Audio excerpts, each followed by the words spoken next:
Hello, everyone. We are live with Agile Genesis. We are broadcasting to LinkedIn Live, Facebook Live, YouTube Live, and I believe we might be on X, although I'm not seeing the logo here. So if we're not, that's coming soon. We have Peter Borsella from Winnow Management today with us. Peter has been a regular guest in our podcast, and we're very happy to have Peter with us again. Peter, welcome. Thank you for having me again, Ernesto. It's always a pleasure to speak with you. And today we have an exciting topic. We have a topic that I know it's very dear to you, Peter. That is dependencies. In particular, how to master dependencies in Agile teams. When we spoke about getting together and having a session that could truly be valuable for our listeners, you immediately said, "Oh, I got it." Right? We need to talk about dependencies. So tell us why that's such an important topic. What about dependency drives you? I think, yeah, the thing that has made it such a point of interest for me is because the repeated struggles that I've seen teams experience that oftentimes boil down to dependencies. I mean, we know there's lots of struggles that teams go through, but over the years, it's kind of surprised me at how the different types of dependencies they encounter slow them down almost to the point where it's just kind of normal. They experience it so frequently. So that's probably why I'm so fascinated with the topic. Yeah, it's such a common dysfunction, if you will, if we want to consider it a impediment or a dysfunction or something that slows the teams down, period, right? It Yeah, seems to and I like the come up word over and dysfunction because we don't use the word dysfunction in a derogatory manner. It's just like it's a missing function, right? It's not working. It's not functioning the way it's supposed to work, right? so describe to us what is a dependency, right? One of the things we've been trying to do is to Yeah. speak the language of everyday individuals at work dealing with some of the headaches that we're trying to address. Describe what that means. What do we mean when we are talking Yeah. about dependency, please? So let's start speaking generically. Common everyday life, right? A dependency is going to be an action or an entity or maybe even a person that is relying on another. And usually the first cannot move forward without support from or resolution of the second, this dependent agent. There's an implied order of work, right, when we have dependencies, meaning that one action must take place before another.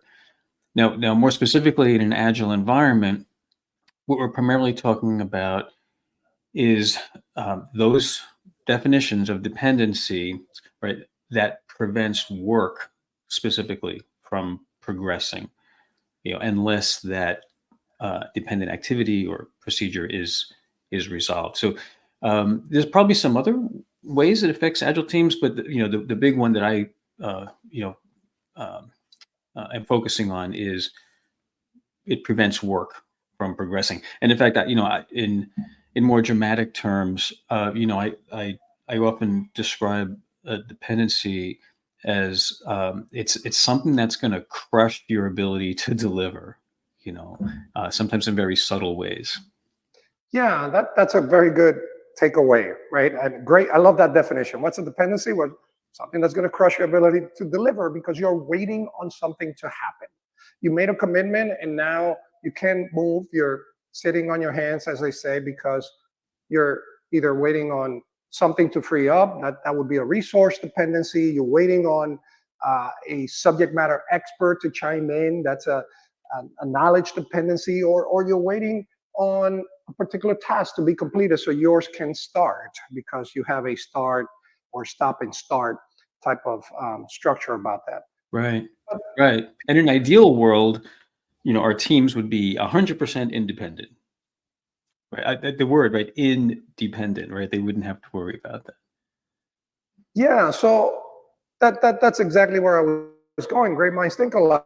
Like the reality is that dependency simply exists. Don't we just acknowledge that and move on? Is there anything that you can do about the fact that I'm waiting for someone to finish something? How do we address this problem? Well, I think, yeah, that's the syndrome, right, that I was describing in the intro as to why I'm fascinated with this, because the acceptance, sometimes the dependencies are so prevalent that teams just kind of shrug their shoulders and say, well, here we are again. But yeah, certainly there are things we could do. I think, Ernesto, would it be okay, maybe if we first looked at the different types of dependencies? Because I'd be um, um, reluctant to start getting into the solutions, and like, well, there might be different solutions depending on the type of dependency. You listed some specific categories, but I'm thinking about different type of team dependencies. Might be I best if I love just that, jump in. Peter. Is that okay? I love that because that will put it into context for individuals.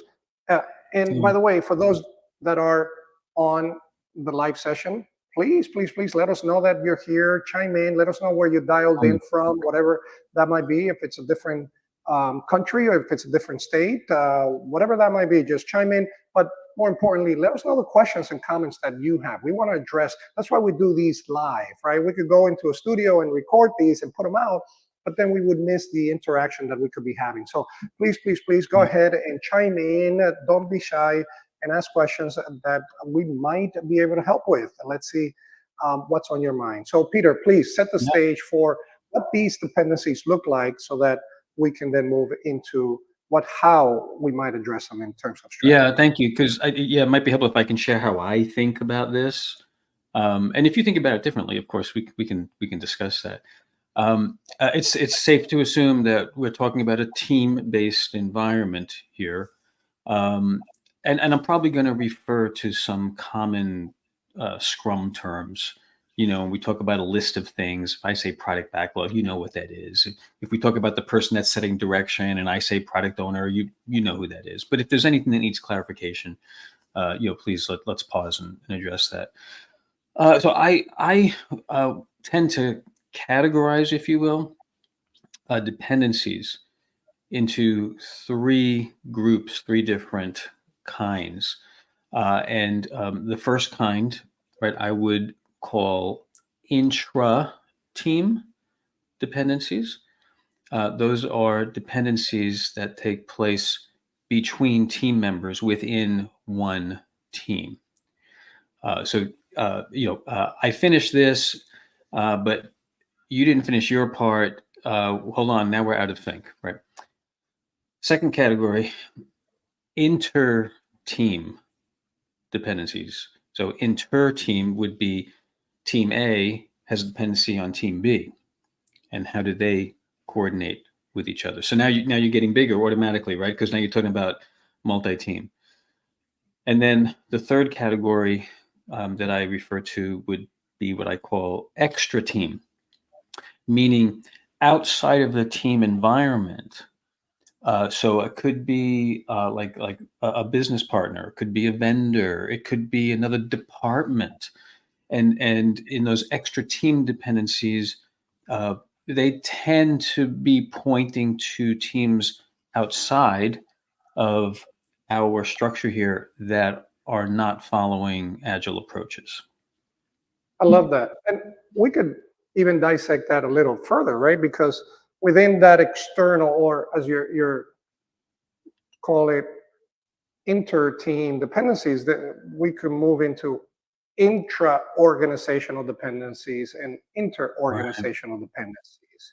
Right. One of the big headaches Yeah. we work with, especially in an agile environment, how do you do this well if you have vendors or if you are a vendor to an agile team? How do you incorporate that whole process in a way that minimizes the risk, right? Yeah, and that I would say that that is the most challenging, and potentially the most complex dependency to deal with, and oftentimes the most damaging to delivery. And it's not because we don't appreciate our partners and our vendors. That's not it. It's just that oftentimes, they're heading down a completely different path using different processes than what we're using. Oftentimes, we're one of many customers of theirs. Oftentimes, they've been around for years. They have things that have been in place a certain way, and for us to come in and now expect them to change that. Oh, how about this one? Oftentimes, they have contractual agreements. I was in a situation. This was just amazing. Where this local team could not get something done because the vendor was on a completely different schedule and set of expectations for how they were going to deliver. And I investigated further about like, well, is there a way to start talking to the vendor about how we can synchronize? And the answer I got was, well, the contract we have with them doesn't allow for that. It's like, wow, that was mind blowing, you know. Yeah, and a lot of that sometimes comes from the fact that we want to frame that contract to as much control as possible, and the wrong assumption is that if we talk to the customer, they're going to introduce a change that is going to throw off the project, right? We want to stabilize this project, so no conversation, so that we have a plan and we stick to that plan. But that, over the years, over the decades, has shown to be a very ill way of working. In the end, we usually end up delivering the wrong thing, something that the customer Yeah. has buyer remorse about, because now they're getting something that might have been relevant when they originally signed the contract, but no longer fits their need, or the interpretation of what was delivered was completely different than what that original description might have been. Right, right. And what I've learned also is when people talk about hybrid structures. I mean, you've heard that term, right? A hybrid structure. And it's not mixing different agile practices. The hybrid structure is you have some agility going on, but you're wrapped in waterfall process. And those are just rife with dependencies. So I've done this little translation in my mind now. When someone says we're in a hybrid organization, I think, oh, okay, you've got dependencies on the front end, you've got dependencies on the back end. Yeah, that you used a keyword there that I've been using a lot, that translation, right? The fact that as agile coaches, a good part of what we do is also serve as a translation layer for the parts of the organization that are agile, that understand what cross functionality. I might be getting a little bit ahead of myself, but that others may not. And how do we communicate and try to find alignment between Yeah. those? Yeah. So one of the conversations I have when I'm coaching teams that are needing to work with non-agile areas is to think about the language that you're using. If you go to another department that isn't agile, and I'm just going to pick on, like, it could be the legal department or security or whatever it might be, and you start speaking this language that is foreign to them, like, hey, we're about to start our next iteration, or worse, if you say start our next sprint, right? And by you not being ready to work with us, we won't meet our definition of done. Like, well, what does that mean to people who aren't engaged in this, right? So why not use just common language when you're speaking with those other agents? Hey, it's a long running project, but we work in these 2 week cycles. We kind of reset every 2 weeks and reevaluate what we should be focused on. And at the end of 2 weeks, we review what we've done, and then we verify what the next set of work we should focus on for the 2 weeks following that. And we have a checklist, in parentheses, definition of done, right? We have a checklist of things that we want to make sure we can check off before that 2 week period is up, so we can validate that we've completed what we set out to accomplish. And guess what? You're on that checklist. And we can't check that off because you're on your own schedule. So how can we start talking about how you work and how that compares to how we work? And maybe we can come up with a way, that we can help each other.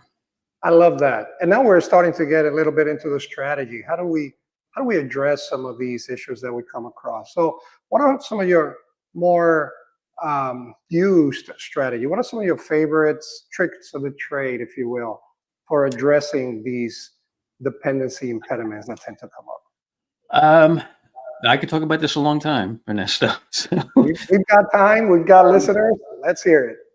let me refer first to Craig Larman and Bus Voda, two scaling experts, and one of the things they recommend in answer to that question, Ernesto, is, well, how about this technique? Just talk. It's a great tool. Just talk. But putting that aside, um, you are going to have different techniques depending on the category of dependency that we're talking about. Now, we can jump right into the most difficult case, but that we might be missing some important aspects if we don't acknowledge some of the techniques that we should consider in the more straightforward cases. So, if it's okay, can we just spend a little bit of time looking at each category and see what makes sense? I love that.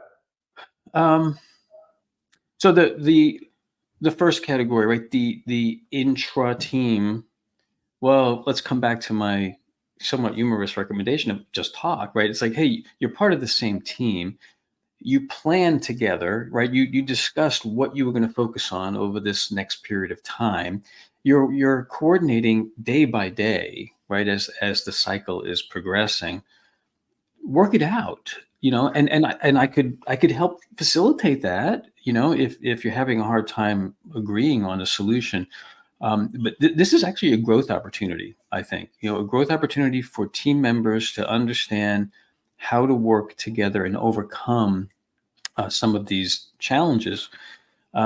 Your team configuration might also influence your ability to do this. So I'm sure you've seen this, Ernesto. Um, you've seen teams, right? They're cross-functional teams, but there's a line down the middle where you have the people who do the building and the people who do the testing, let's say, and sometimes there's a little bit of throwing over the wall, even when it's on the same team. So there's a great opportunity here to help that team grow in their self-management, to work through those intra-team challenges. I would start with the planning that goes on for the iteration. So, Peter, Yeah, you asked me to keep you honest as far as the terms or the yeah, terminology. You used a term that we use quite often because it's essential to how we work, and that's cross-functional teams. Can we help to define that so that everyone understands yeah. what we Yeah, thank you. No, and I'm going to throw a couple of additional terms if that's okay. So, cross-functional means you have different functions as part of your team. Well, what do the functions provide to the team? Well, one of the ways they provide different functions is different team members bring different skills to the team.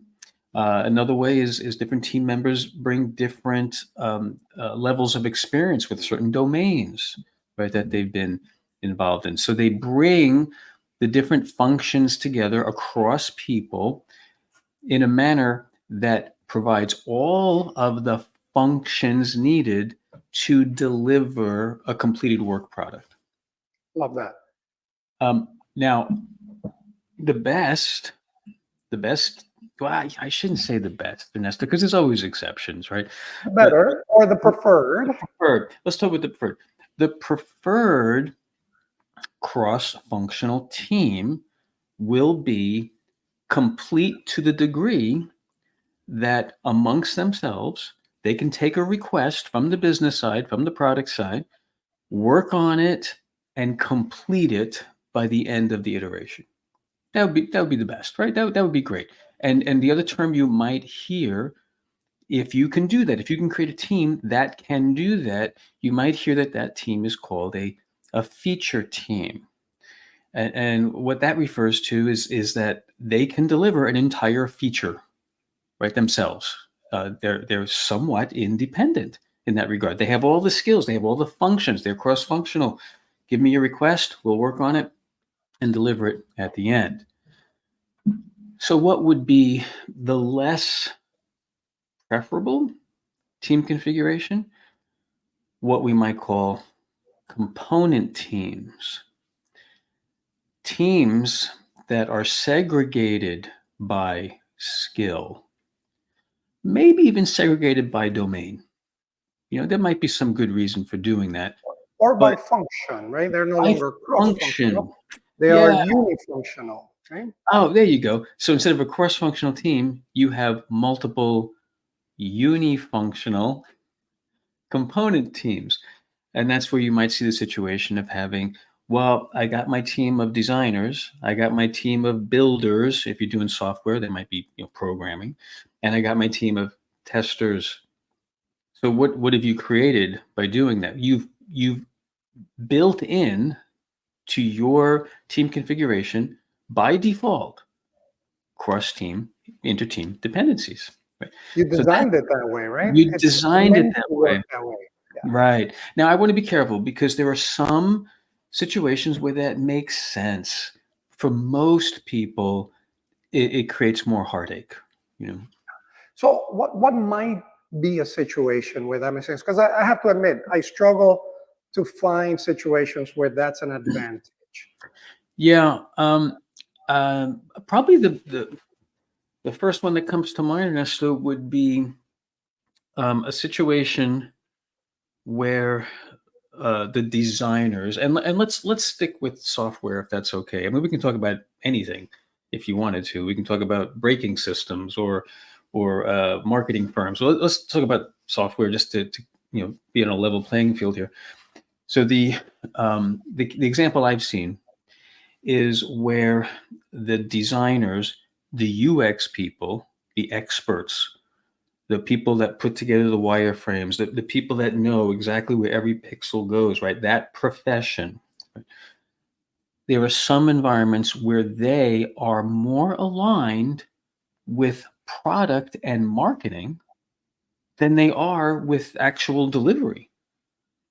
So they view themselves almost like as part of the product team that's helping define what's needed. Now, where I've seen that are organizations where every pixel matters, right? There are plenty of organizations out there. Well, look, I can say it, Ernesto. We're both currently living in South Florida. A lot of cruise lines are based down here, right? And when I've done some work with cruise lines, one of the things I've come to realize is when you're in the office, it's not about the cruise, right? It's about selling seats. It's about selling cabins on the Wait, cruise. you're telling me these guys aren't on the cruise ship by the pool planning how they're going to sell seats? Uh, no, it's not quite what I thought it was going to be. And sitting with the team and listening to how they're taking direction from product. There's a whole group of people over here, product people, just discussing and debating, the color and the pixel location and things like that. And then when they're ready, because they've done all the research on eye movement and all that, when they're ready, then they bring requests to the team. Now, look, I've had colleagues, Ernesto, say, "Oh no, Peter, you're just kidding yourself. Those designers should be on the team." I'm just sharing an example of where an organization decided it was better to create component teams from their own experience. And look, that's really the bottom line, right, Ernesto? It's not a matter of whether I agree with it or not. It's a matter of is that working for you, right? Is that the best I love solution? that. And have you tried both so you can verify that one works better than the other?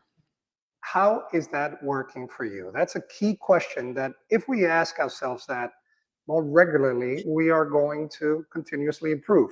And I like to think of it that any solution we offer is situational. It depends on your environment, right? Yeah, The idea that you would have a cross-functional development team with, in your example, and this is me inserting my opinion on it, so I apologize, where you would have a UX individual sitting on it in that team. It's ideal when we're creating a front end for the application that we're building. We depend on that individual in order to create that value at the end of our development cycle, aka a sprint. So to go out and try to get that person's time to produce what we need in order to put it into the application to then build it and deploy it has a high risk. In that situation, I would coach for a cross-functional team. I would ask for an individual from the UX team to be placed on that team, even if for a sprint or 2 sprints, depending on the particular scope. Yeah. In a situation where that UX or that designer is working on creating advertising material for the sales people to pick up where that left off, it might make more sense to create a cross-functional team that is sales and marketing oriented with the individuals there to deliver that. Right. Can I share something with you, if you don't mind? Because this is the problem with you and I, Ernesto, or you and me, you and me, right? So I saved this. I saved because I think it's almost humorous. Tuesday, November 28th, Wall Street Journal, right? What happens when tech nerds meet ad nerds? This is a full-page ad that a company posted to tout how they have created a cross-functional team. That's news. I mean, I love that. oh, and by the way, there is another example where you might intentionally create component or uni functional teams.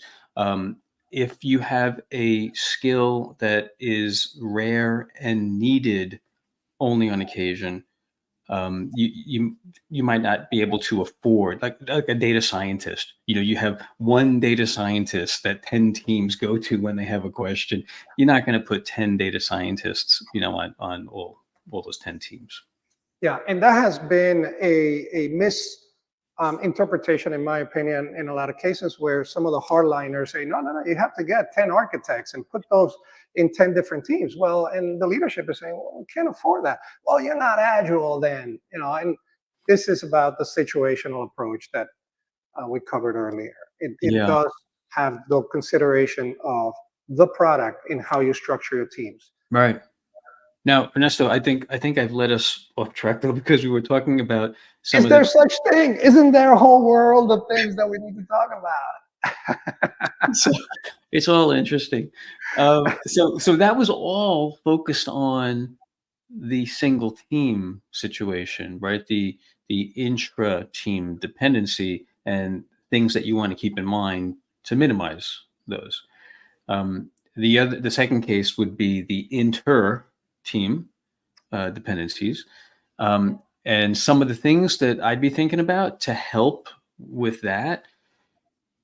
Consistent messaging across teams. So if I can use the term product owner or product manager, right, the person that's setting direction, one person, please, setting direction if they have 3 teams, so that there's a consistency, because in this case, we know that there's dependencies across them, right? So make sure the messaging is clear.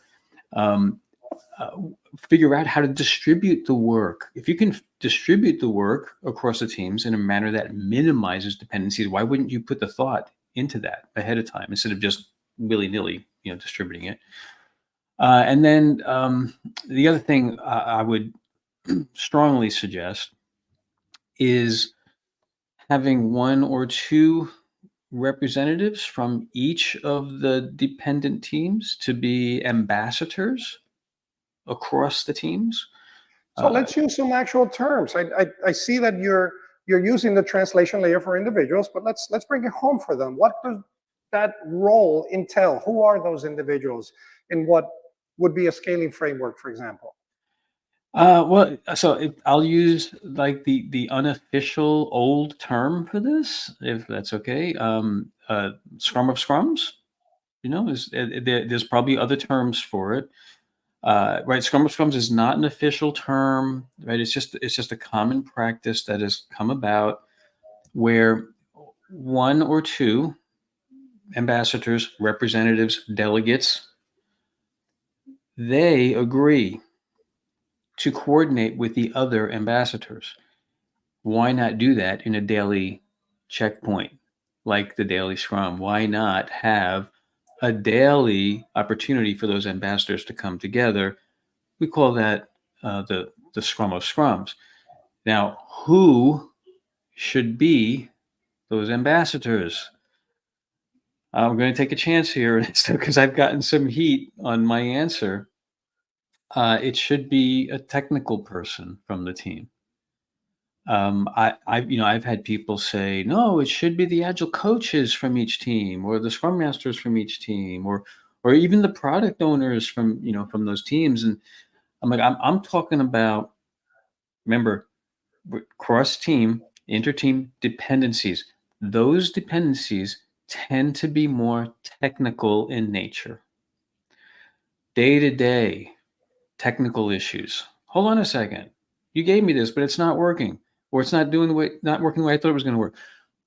Technical issues are best dealt with technical people, what we would call our developers on the team. And I've seen some well-intentioned, very helpful Scrum Masters say, no, we'll take care of that. We don't want to burden the developers. We'll take care of that.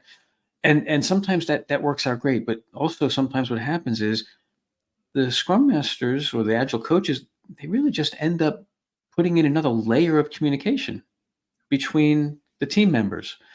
So just let the team members come together and talk. And Agile coach, you can be the facilitator of that discussion and make sure it happens and that you have representation. And then what you might very quickly discover is, well, hey, this could be really helpful on a day-to-day basis. Maybe we should start doing more of this. Like maybe we should have this discussion at the beginning of every iteration when we're planning, to make sure that our plans are aligned. And maybe at the end of each sprint, let's say, when we have our review of the work that was completed, we should do this again and verify what each team has produced. So that's how I picture, right, some very simple, low structure solutions to start. We know there are bigger solutions, right? There's like release trains and things like that, and PI plans, and all the good stuff, right, to help teams coordinate, for sure. I'm getting down to the ground level here, with just one team trying to figure out how to coordinate with another team. Yeah, and by the way, I agree. That's whiskey there, by the way, that you see in the background. Yeah, I saw. I agree with all of your scenarios. You said you're going out on a limb and you've gotten heat. I don't think there is a one-size-fits-all here for who represents the teams. That may vary, again, depending on the scenario. It actually segues well into what I normally coach organizations to take the first step toward creating an Agile playbook, because an Agile transformation is a fingerprint. Every organization has their own. We have the rules of the game just to keep us in the rails of agility and Agile manifesto alignment. But within that, the expectations are that our people, our process, and our techniques are going to be inserted into it. So we need to plan on what works best for our situation. And I think every scenario that you presented is a fair one. Ernesto, I love the fingerprint idea. That's so much more accessible, welcoming to the idea that, hey, we're all kind of looking for the same thing, but we each have our own stamp, right, on how we might go about doing that. I like that. Can I borrow that fingerprint? Oh, it's yours. What's mine is yours, Peter. I love this. And so we talked about cross-functional teams. We talked about the product owner or the individual that can describe the particular work item or the product backlog item in such a way that could reduce dependencies.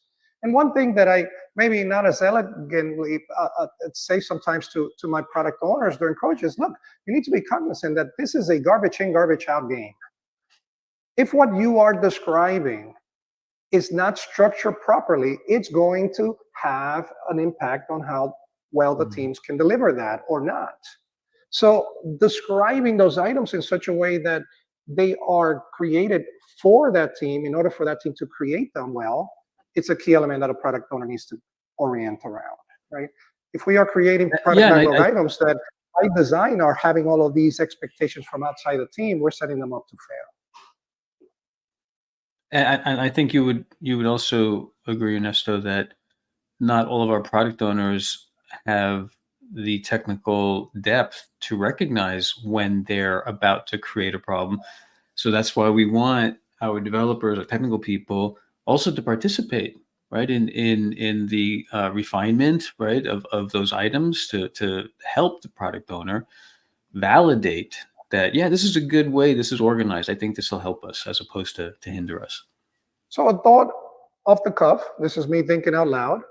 During that product backlog refinement conversation that the product owner and the developers are having, maybe a key question is, does this have cross-functionality built in? Are there dependencies that we can eliminate if we describe it or create it differently? That should be a key question maybe that we all ask ourselves during those sessions.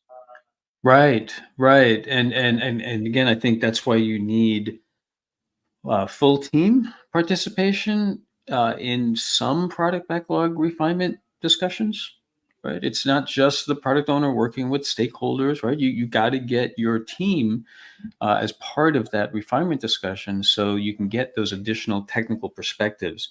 And I wouldn't expect my product owner to understand all of those potential pitfalls, right? So, this isn't something else I repeat, Ernesto. If I've said it before, forgive me, but this isn't written down anywhere. But we know that product owners, business owners, whatever we want to call them, right? We know already, this is written down, right? That they're responsible to connect to, listen to, collaborate with their primary stakeholders. What's not written down, but I strongly believe in, your developers are also primary stakeholders, right? They're not order takers, right? They're collaborative business partners. So product owners, view them that way, so you can solicit their feedback around how to organize the work to minimize the dependencies. Yeah, that's a great point, Peter. One that I've been harping on more and more lately, especially with the latest revision of the Scrum Guide, the 2020 version, where it eliminated the term development team, and now we address them as developers. That was strategic. There was a reason for that. It wasn't to save printer ink. It was to make the team a cohesive unit where everyone is a active participant. There isn't a product owner and a team. There's no sub-team formation.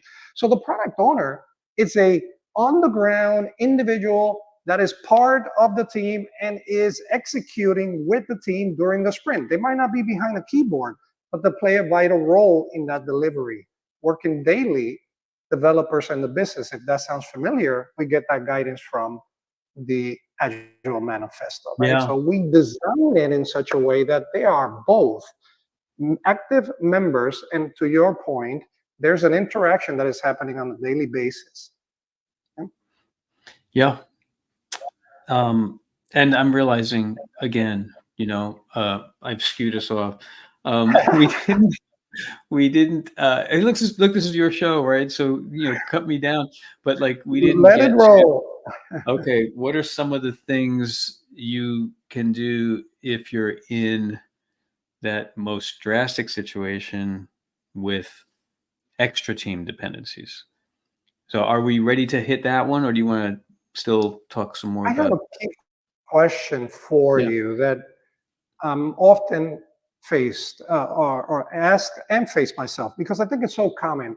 We will add value to the listeners by addressing small teams.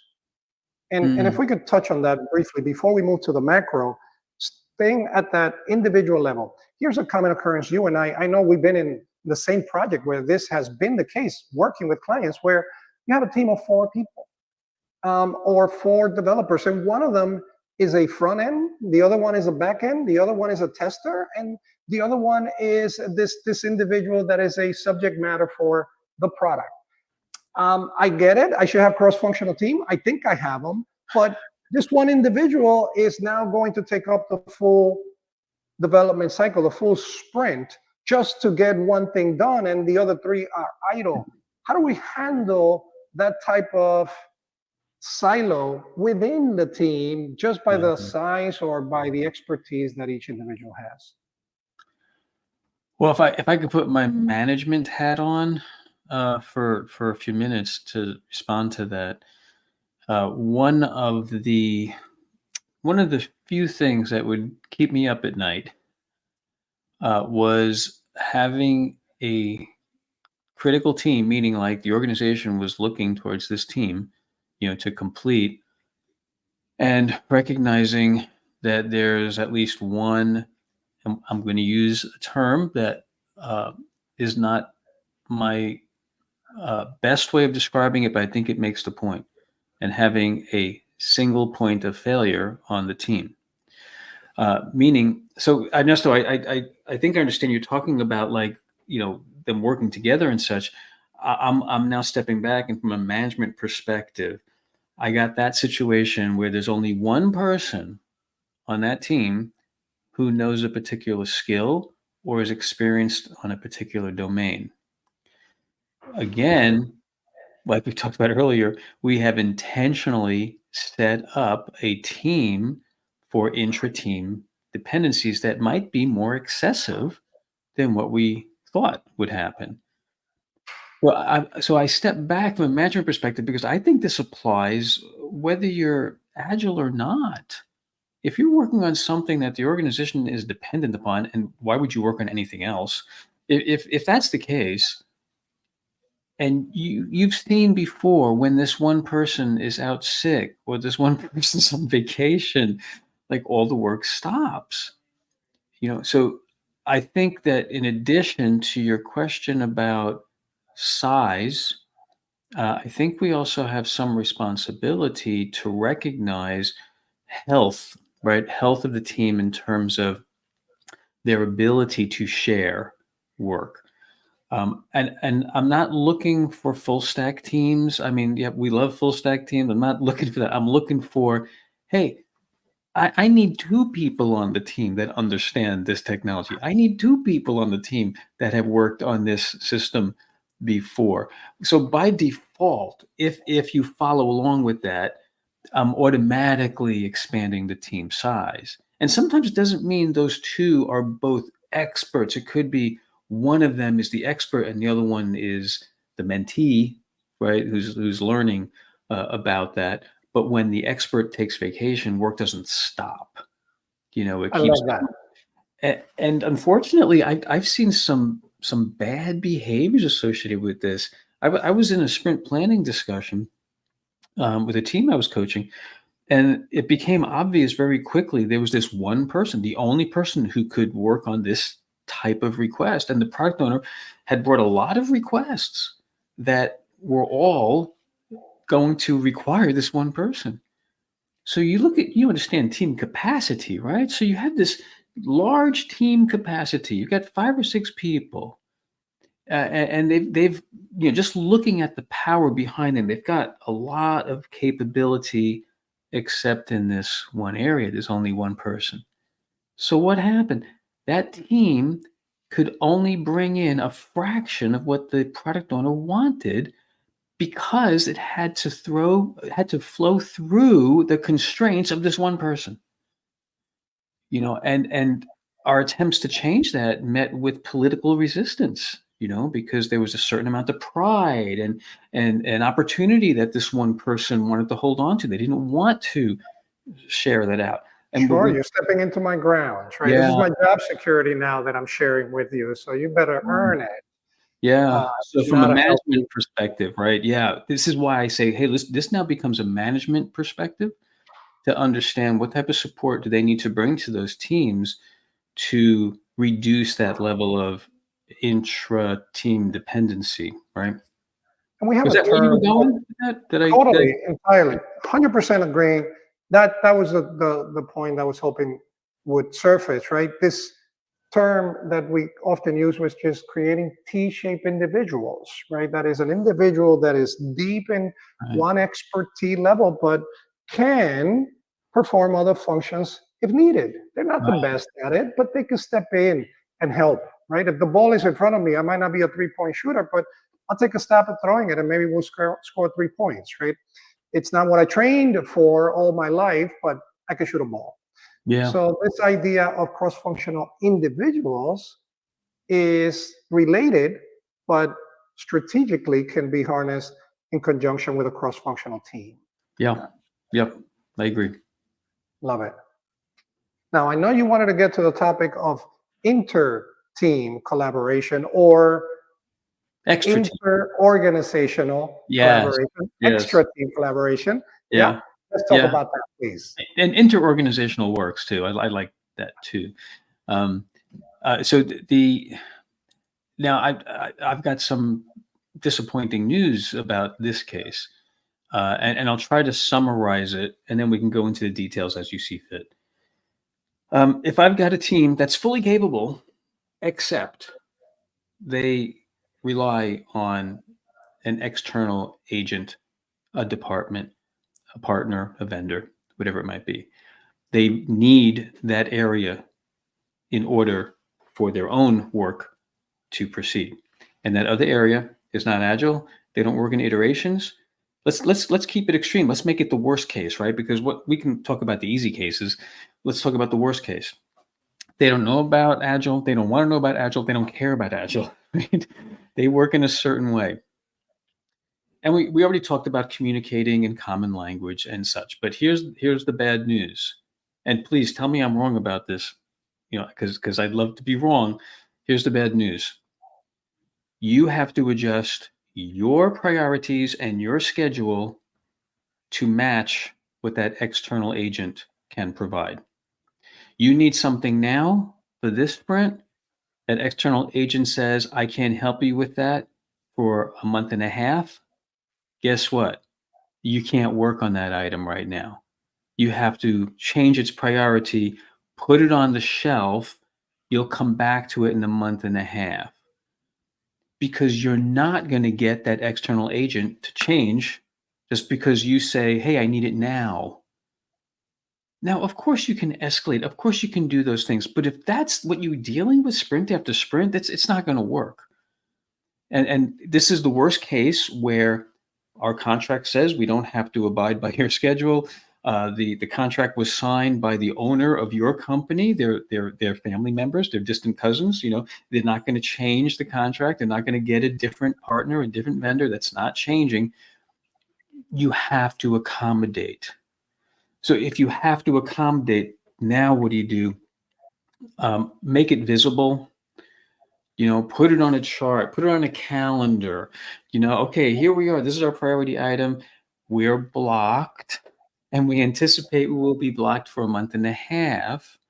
But here it is, so everybody knows. It's there's no secrets, and we're going to keep tabs on that external agent, checking in with them periodically to make sure they're still on plan, because we don't want to get to that point where they said they would have it in a month and a half and we're ready to work on it, and they come back and say, oh, sorry, we had a problem. It's going to take another month for us to complete that. So yeah, worst case, make it visible, accommodate their schedule, keep tabs on them, and hold them accountable, right, to doing their part that they promise.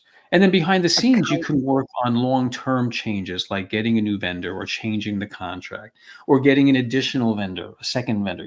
Those really difficult things that could involve some politics, but you can have that running under the current, right, while you're just dealing with the reality of where you are. I love that. I think it's real. A couple of things come to mind based on those. First is the idea that we have a blocker. We call that out, an impediment.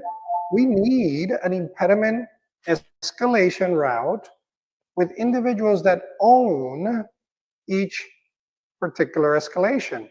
This is where we get the leadership. I'm often asked, what does leadership do in a Scrum team when there are 3 roles and there isn't a 4th one for a manager or for a director? Well, impediment removal is a extremely valuable way of getting these teams to produce better and faster.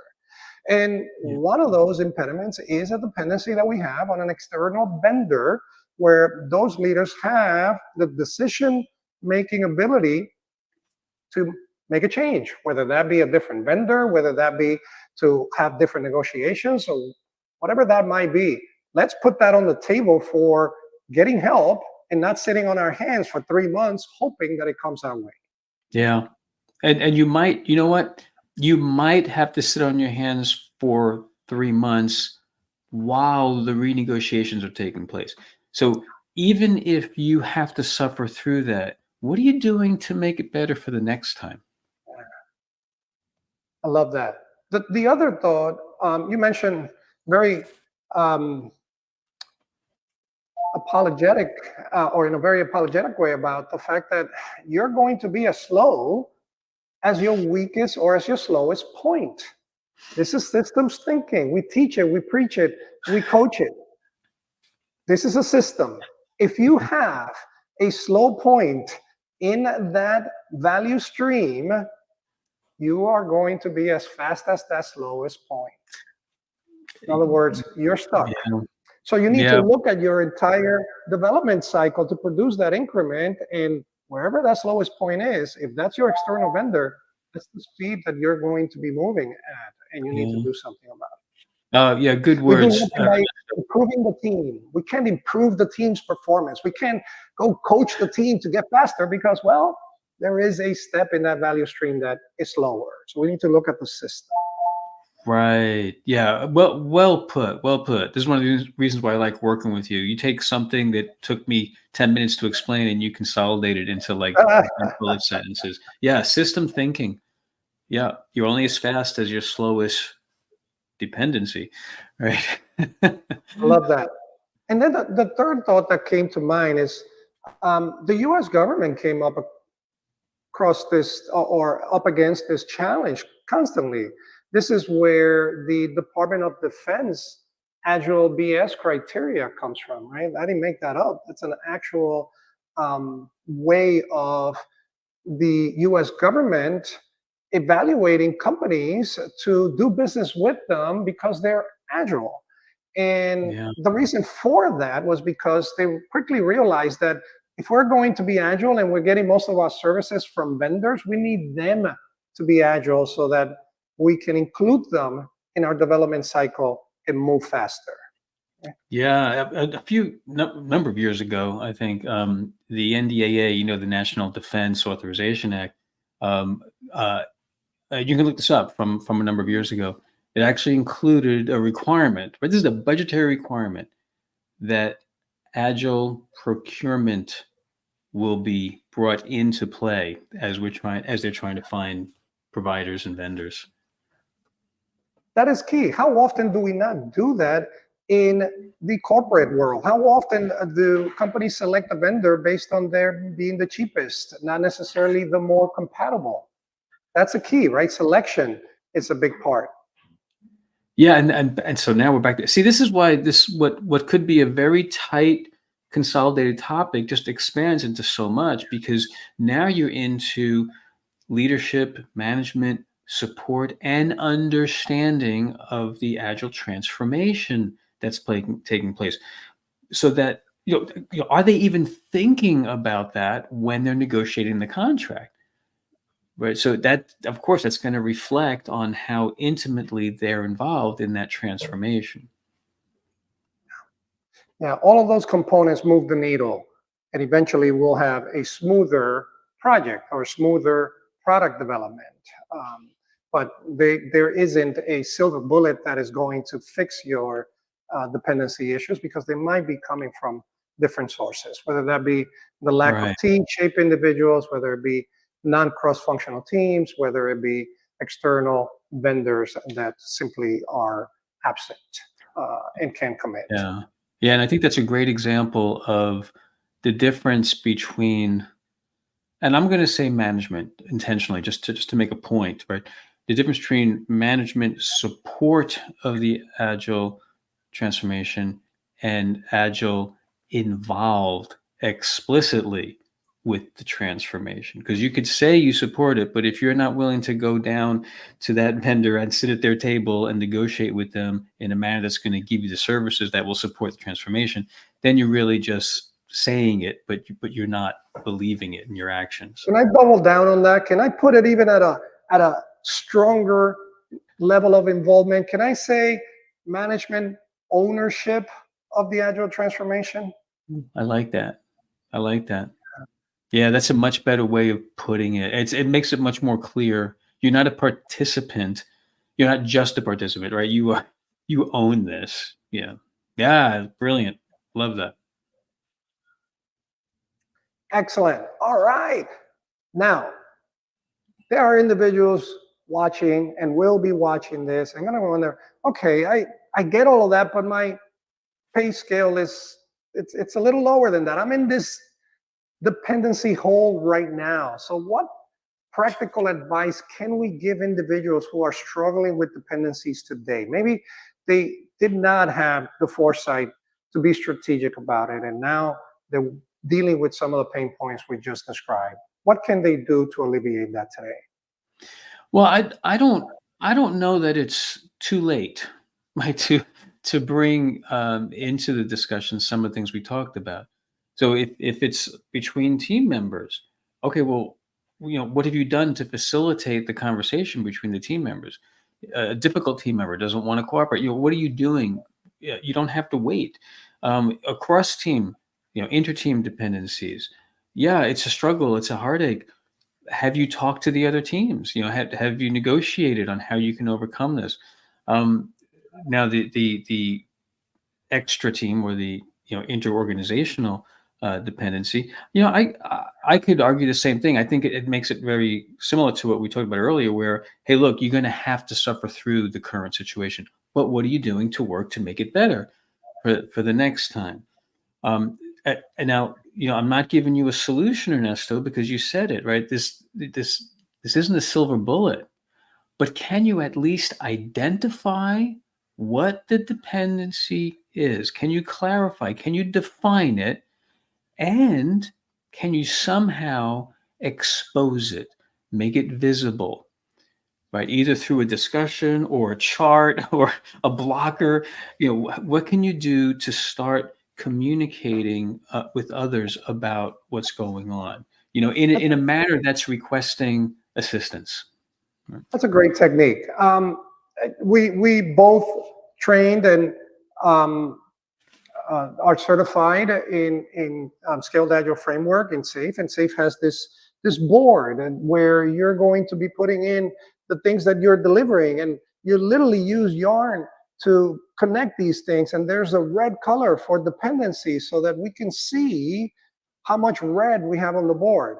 Now, the yarn and some of that might have been safe oriented, but this idea of visualizing the work and their dependency is not new. Anyone is welcome to use even that technique of the yarn, of course. Whether you're practicing Scrum at Scale, whether you're practicing less, whether you're practicing SAFe, visualization is a key element that helps the conversation, right? There's another mechanism for visualizing this, and that is in value stream mapping, where we are literally seeing the type of wait time that we have versus work time, and then we're adding those and we're saying, whoa, we have 2 months of wait time and 2 days of work. This could be done better, right? So putting that in front of people, creating that visualization, that information radiator, it's a great way to start acknowledging that we have an issue and we can improve. Yeah, and then maybe there's shadow programs. The what? I was going to introduce the aspect of shadowing for those individuals that want to become more cross-functional within themselves. Right? Many different knowledge transfer. So you got single point of failure. You mean like, okay, well, in the next planning session, this was going to take this one person 10 hours, so make it 20 hours and have them pair with someone else, and teach them what they know. A workshop.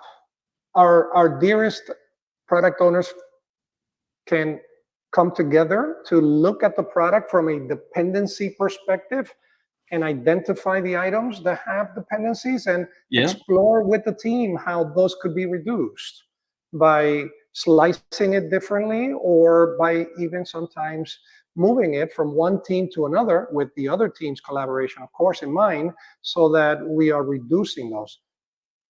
Right. Sometimes moving people might be a wise thing to do, right? We want to do that with the proper consideration, but that could also No, help. that's a good point. You might have to acknowledge you need to reconfigure your teams.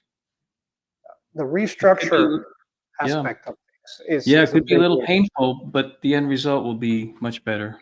Yeah. Yeah, I love it. Peter, we just hit the 1 hour mark, and we do this all the time. Time just flies, and I really mean that. For those of you watching, Peter and I have these conversations all the time, and our meetings just continue to expand in a good way because, well, we love connecting and talking about these things, especially with each other. How does this happen? I don't know how it happens, but I think this has been a fantastic conversation, but of course, I always think that every conversation with you is fantastic. I hope our viewers agree. So, Peter, I really want to thank you for another great session. You're always welcome here. I hope we can have another session together soon. We are constantly putting out these on a periodic basis. We try to keep a cadence of a weekly live session, and you're always welcome to come on and join myself and whiskey. Very thank well. you Thank much. you, Peter. Have a great day. We'll talk soon.